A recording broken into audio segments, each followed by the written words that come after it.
Chapter 8 Truth.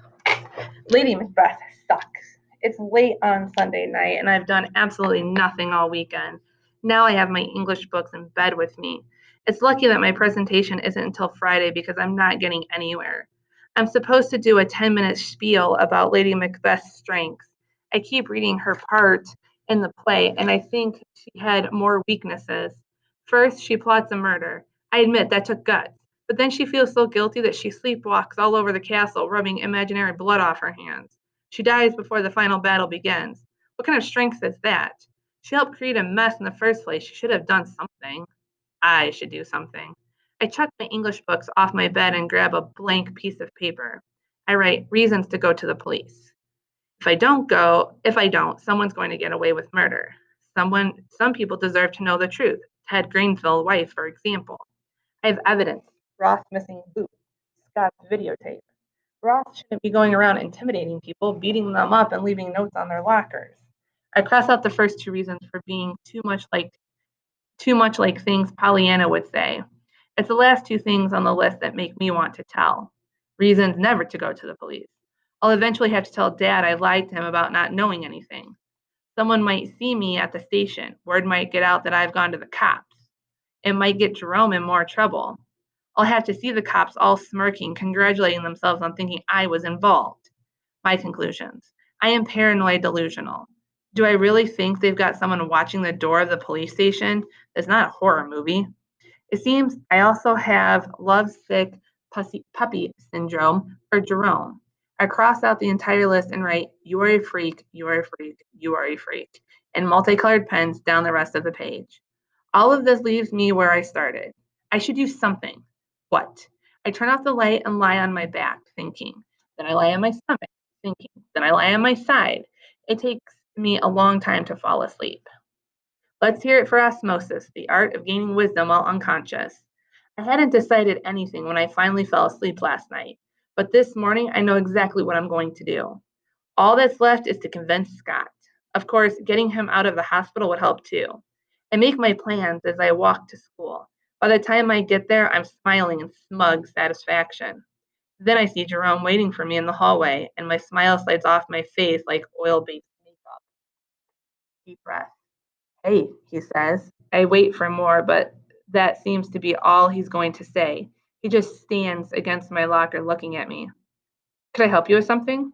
"No." "Well, yes," he says with a goofy grin. "I've missed you. Did I mention how good looking Jerome is? That's almost the end of all my plans for justice. My ideas from the walk to school this morning go skittering off down the hallway like a bunch of half-hatched eggs. How could I have considered doing anything that might get Jerome in trouble? Besides, it's obvious he would never do anything wrong. I'm just opening my mouth to tell Jerome that I miss him too when I see Ian's battered face coming down the hall. When I look back at Jerome, I'm wondering whether this is a strategy to keep me quiet. I might be getting back together with this could-be murderer. My I miss you turns into I gotta go. I duck past him and head to the only reasonable place, the girls' washroom. I brush by Georgia and she follows me in. "This is terrible." "It's just a bad day," she soothes. "It's not just a bad day. I just refused to go out with Jerome and I visited my favorite non-boyfriend in the hospital. Boys suck," is all Georgia can think to say. I'm all snotty and blotchy when the bell rings. We both miss at first period, and Georgia makes me promise to have lunch with her at Willie's Chicken. All that grease combined with a chocolate milkshake revives me a bit, and by the afternoon, I manage to walk serenely by Jerome in the hallway. With all the hysterics, I don't have time for my plan. I don't even think about it again until last period, English. It's someone else's presentation today, and it's about the role of prophecy in the play. The plans of Macbeth and Lady M are unraveling, and the signs are pointing to defeat. You have to like Shakespearean endings, all blood and last minute honor. I tune out and concentrate on how I'm going to convince Scott to help. As soon as class is over, I make a quick stop in the media lab, then I head for the hospital. "Scott," I say, starting to talk before I'm even through the door of his room, "I know you're not going to like this, but it's about time you got here," he interrupts. "I need to talk to you because we've got to do something." "What?" "I knew you wouldn't want to, so I've been thinking all afternoon on how to convince you." "How to convince me to do what?" "An expose," he says. "But that's my idea. What? Obviously, we're having some communication problems. When we slow down long enough to listen to each other, it turns out that we've both made almost identical plans. But I thought you wanted to leave things alone, I tell him. I did. The longer I lie here with nothing to do except think, the more angry I get. Who died and made Ross king? Who gives him the right to do something like this? It's either the expose or I go after him myself. Wow.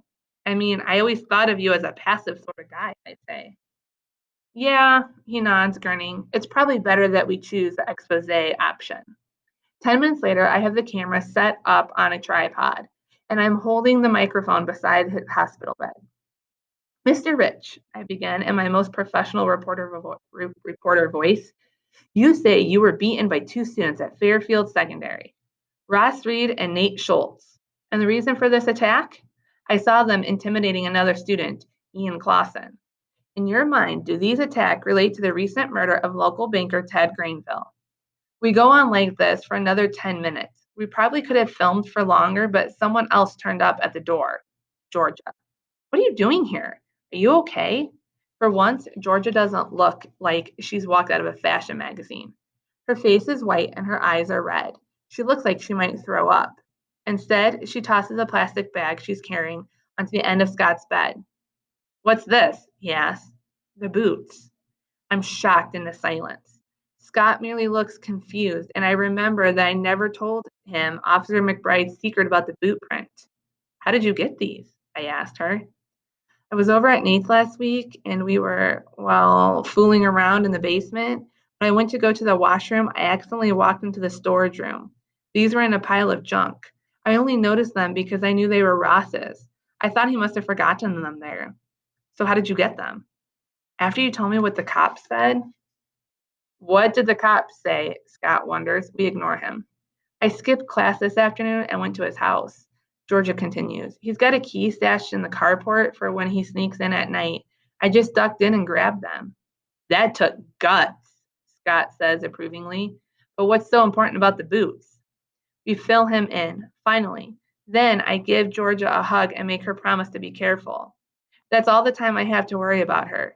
Scott's out of the hospital tomorrow and he'll edit our expose tape. My job, meanwhile, is to film the boots and write some narrative to run over top explaining their significance. I'm also supposed to interview a police representative about the progress of the investigation. By lunchtime on Thursday, we're finished. Scott has done even better than he planned. He's called Ian and managed to get a call on tape. Ian practically admits to seeing Granville beaten. Now all we need to do is get in on the air. Miss Chan will never let us run it without watching it first. We decide we'll have to secretly replace the fair game tape that's supposed to air tomorrow, Teen Smoking, with our expose. Miss Chan takes the tapes to the cable station every Thursday evening, so we have to make the switch right after school. You ready? Scott asks when he meets me by my locker. Ready. I tuck the tape inside one of my binders and clutch it to my chest. We walk side by side to the lab, not saying anything. I'm not even breathing, though. I don't notice until we walk into the lab and find it deserted. Then I feel like my body starts working again. Adrenaline is flowing through me. Where's the teen smoking tape? I ask. She usually keeps them up here, on top of the filing cabinet. Scott moves some papers, and there's a cassette. Okay, give it to me. Here's the expose. The what? Miss Chan has walked into the lab behind us. Scott jumps. I'm so nervous I scream, and that's the end of any chance that we have of a cover up. Miss Chan looks more stern than I've ever seen her. Would you like to explain what's going on here? She looks first at me, then Scott. Well, I stutter. There's this. Scott shrugs. You might as well just watch the tape.